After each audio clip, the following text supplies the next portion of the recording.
You ever look at a price tag and just wonder? You see a number, right? But what if I told you that number is basically, well, not a lie, but just the tiny, tiny tip of a massive hidden iceberg? So let's dive in and see what's really going on. You see, that thing in your hand, whatever it is, it didn't just appear out of thin air. It went on this epic global journey. A journey that involved millions of people, thousands of machines, and, honestly, a staggering amount of the planet's resources. Okay, let this sink in for a second. 90%. That's, well, it's pretty much everything you own. I'm talking about your phone, your sneakers, maybe even the chair you're sitting in right now.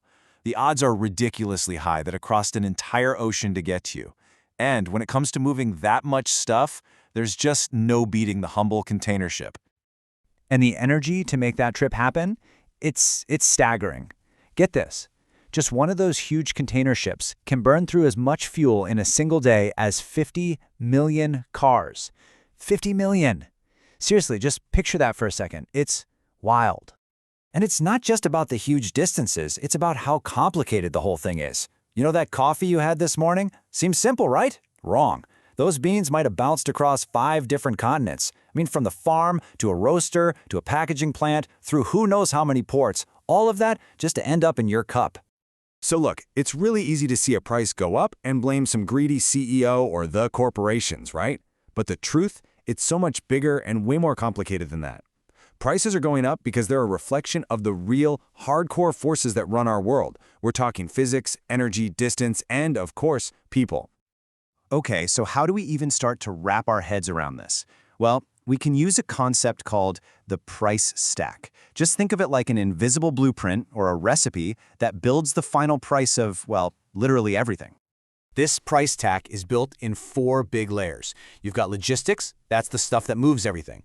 Then you've got labor, the people who make everything. Then there's energy, the juice that powers it all.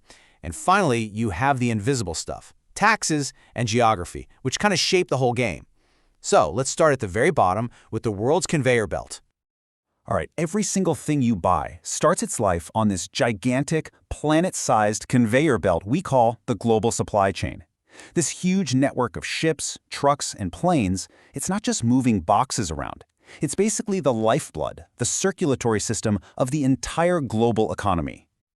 But here's the thing about this system. It's super expensive, and honestly, it's incredibly fragile. If fuel costs go up, bam, shipping costs more. If a few ports get jammed up, shipping rates can just explode overnight. And that's where you get these crazy ripple effects. One ship stuck in one port can literally mean a delay for someone on the complete opposite side of the planet. It's all connected. So it really all boils down to this one simple fact. Since almost everything we own travels on a ship at some point, when shipping gets expensive, everything gets expensive. It's just that simple. This is the rock-bottom foundational layer of every price tag out there. Okay, let's move up one level in our price stack. Let's talk about labor, the human cost. Because behind every single product, there are people. People designing, mining, building, and shipping it to you. And right now, that human cost is on the rise. I mean, wages are going up all over the world. There are real shortages of skilled workers in critical fields. And then you have this trend called reshoring, where companies bring factories back home where, surprise, wages are usually a lot higher. All of these things are pushing the cost of making stuff way up. So at the end of the day, a price tag isn't just some random number. It's a direct reflection of what we value human time and skill at. And, well, right now, that value is going up.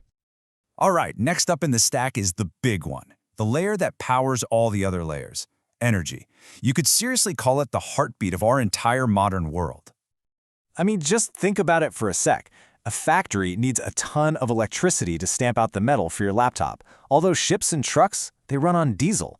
Even the cloud, the data centers storing all your stuff, they're just gigantic, power-hungry buildings. So when energy costs more, every single layer of that price stack fuels the pain.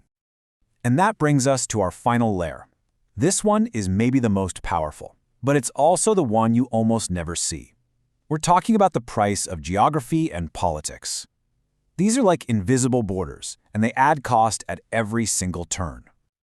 Yeah, this is where big, global politics directly hits your wallet. If we're in a world full of trade wars, you're going to get higher tariffs and costs that are all over the place. But if we're in a world with more open trade, supply chains work better, and prices tend to be more stable. It's crazy to think about, but the final price of your phone can literally change based on whether two governments are having a good week or not. And it's not just about the big headline-grabbing conflicts. A plain old t-shirt. That one t-shirt might get hit with 5 or even more different taxes on its journey. You've got tariffs, import duties, sales tax. Each one is like a little toll booth at one of those invisible borders, adding a bit more to the final price. So when you stack it all up, you start to see that a rising price isn't just this vague, fuzzy thing we call inflation.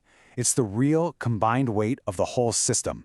It's the logistics, the labor, the energy, and the politics, all pressing down, or maybe pushing up, at the exact same time. It really changes how you look at a price tag, doesn't it? You're not just buying a thing. You're actually buying a tiny piece of this incredible, globe-spanning machine. That price tag is basically your receipt, a receipt for keeping this whole complicated, modern civilization of ours up and running. But, and this is a big but, here's the catch. That whole global machine, it is shockingly fragile. We already saw how one little port slowdown can mess things up for half the planet. One big spike in oil prices can literally shut down factories, and one political squabble can send shockwaves through entire industries. So everything we've talked about, from the container ship to the factory floor, from the oil rig all the way to the halls of government, every single piece is a gear in this massive machine that runs nonstop, 24/7, just to bring the world to your doorstep. It's an absolute marvel. But it also leaves us with one pretty big question to think about. This whole machine is fragile, so what happens when it breaks?